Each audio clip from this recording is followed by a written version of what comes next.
हर सत्ता की कहानी एक सबक सिखाती है।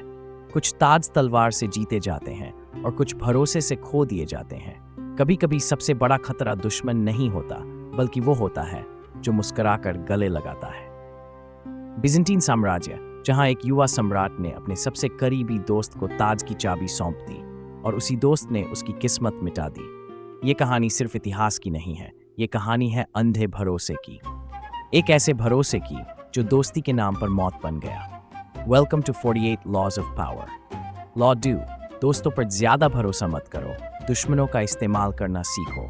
हर दोस्त सच्चा नहीं होता, कभी कभी ताज की कीमत दोस्ती होती है।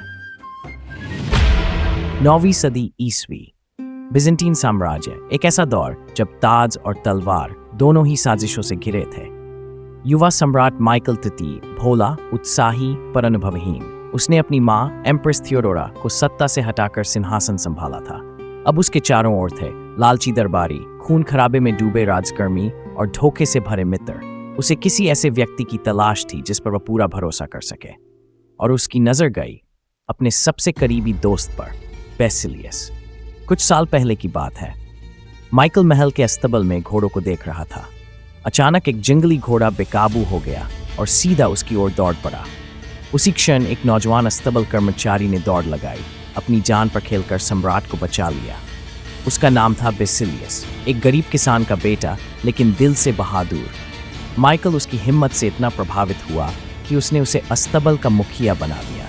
वहीं से शुरू हुई एक अटूट दोस्ती। माइकल ने उसे तोहफों से नवाजा, शिक्षा दिलवाई, और धीरे धीरे वह साधारण नौजवान दरबार का सम्मानित व्यक्ति बन गया। जब माइकल सम्राट बना, उसे फिर किसी भरोसेमंद सलाहकार की जरूरत पड़ी। उसने सोचा, कौन होगा मुझसे ज्यादा वफादार उस व्यक्ति से जिसने मेरी जान बचाई। इसलिए उसने बेसिलियस को राजमहल का मुख्य सलाहकार बना दिया। दरबारियों ने चेतावनी दी, महाराज, आपके चाचा बार्डस ज्यादा योग्य हैं। लेकिन माइकल बोला, मुझे काबिलियत नहीं, वफादारी चाहिए। भरोसे ने उसकी आंखों पर पर्दा डाल दिया। अब बेसिलियस सत्ता के सबसे करीब था। उसने राजनीति सीख ली थी, हर फैसले में उसकी आवाज गूंजती थी। धीरे धीरे लालच उसके दिल में घर करने लगा। माइकल ने उसे सोने से लाद दिया, यहां तक कि अपनी प्रेमिका यूडॉक्सिया से उसकी शादी भी करवा दी। वह सोचता रहा, अगर दोस्त खुश है तो राज सुरक्षित है। पर उसे नहीं पता था, वही दोस्त उसे धीरे धीरे कमजोर बना रहा था। फिर आया नया मोड़। बार्डस, सम्राट का चाचा, जो सेना का प्रमुख था। बेसिलियस ने जहर घोलना शुरू किया, महाराज, बार्डस आपको हटाकर खुद राजा बनना चाहता है।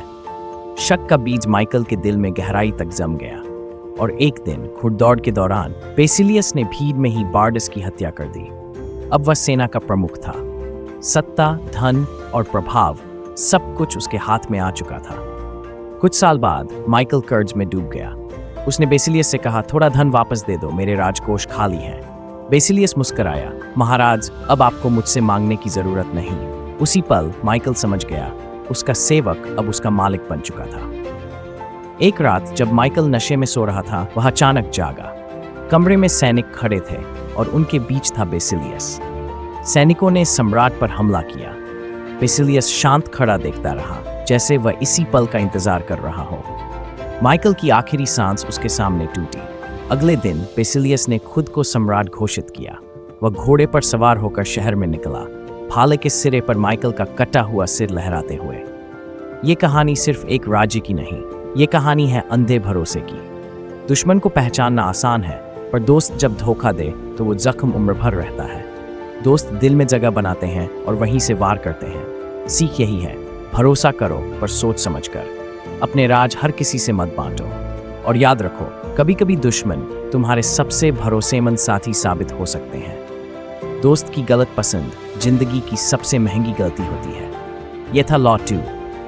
अगर आपको ये कहानी पसंद आई हो तो इसे लाइक करें, शेयर करें और सब्सक्राइब करें हमारे चैनल को, ताकि अगली ताकत की कहानी सबसे पहले आप तक पहुंचे। एक और लॉ ऑफ पावर के साथ।